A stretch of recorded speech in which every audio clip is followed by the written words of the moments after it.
U.S. intelligence officials offered grim warnings about Russia's invasion of Ukraine during Tuesday's House hearing on worldwide threats. First, let's listen to some of that.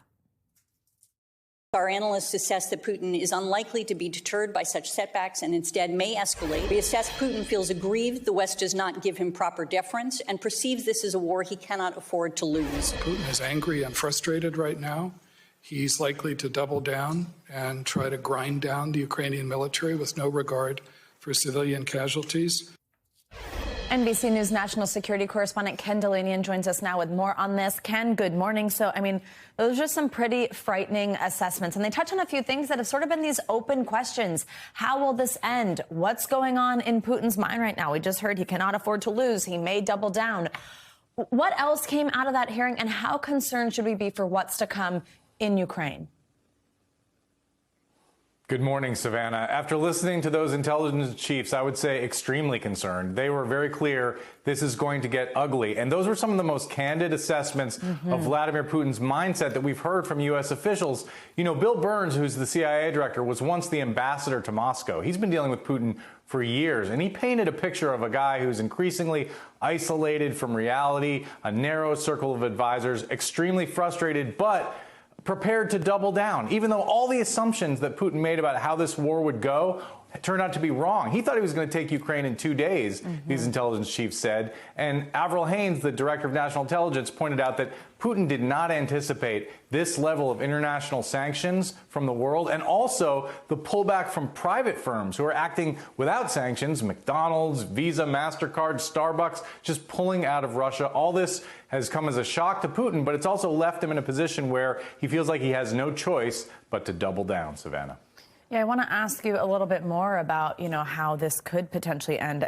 First of all, the U.S. estimates up to 4,000 Russian soldiers have been killed. So far, it's just a matter of weeks. That doesn't seem to be a deterrent here. So I want to play something House Intelligence Committee Chairman Adam Schiff said following the hearing about what it might take to end this conflict. Let's listen.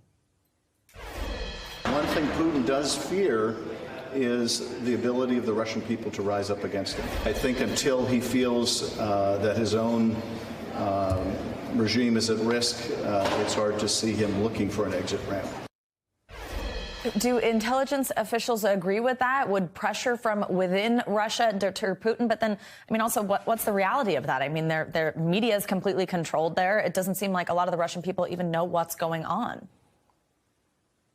Well, you asked exactly the right question, Savannah. They do agree that pressure would deter Putin, but they're not seeing much evidence of it right now. Putin has created a regime with layers of control. He's got control of the oligarchs. Their money is beholden to him. And he's got control of a network of strong men and intelligence services that protect him with their lives. And you've seen him on the opposite end of those long tables, meeting with advisors. There's been speculation that's about his fear of COVID. But in recent days, I've been hearing other people say it's more than COVID that he's worried about. He's very concerned about his own safety, but he's also taking steps to assure that safety. And I didn't hear anything out of that hearing that suggested that the U.S. intelligence community believes that Putin is in any real danger right now in terms of pressure from inside Russia. Yeah. All right. And now a reminder, this was the worldwide threats hearing. Russia is not the only threat at this moment, though, of course, it's a pressing one.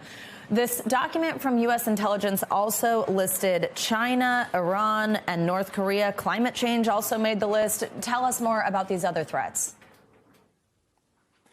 Yes, if we weren't in the middle of a horrific war right now, those threats that you mentioned would have gotten a lot more attention. This was about as stark a portrayal of the threat from China to U.S. national security as I can remember seeing in one of these documents. And this document for years focused on the threat from international terrorism, which obviously has receded, and we didn't see much about it in the document yesterday. China led the list. China is expanding its military. Its nuclear forces is continuing to attack the United States through cyber and steal intellectual property.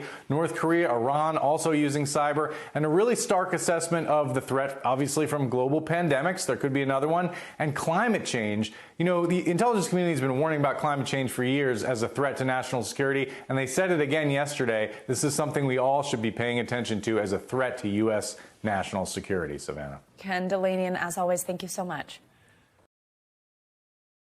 Thanks for watching our YouTube channel. Follow today's top stories and breaking news by downloading the NBC News app.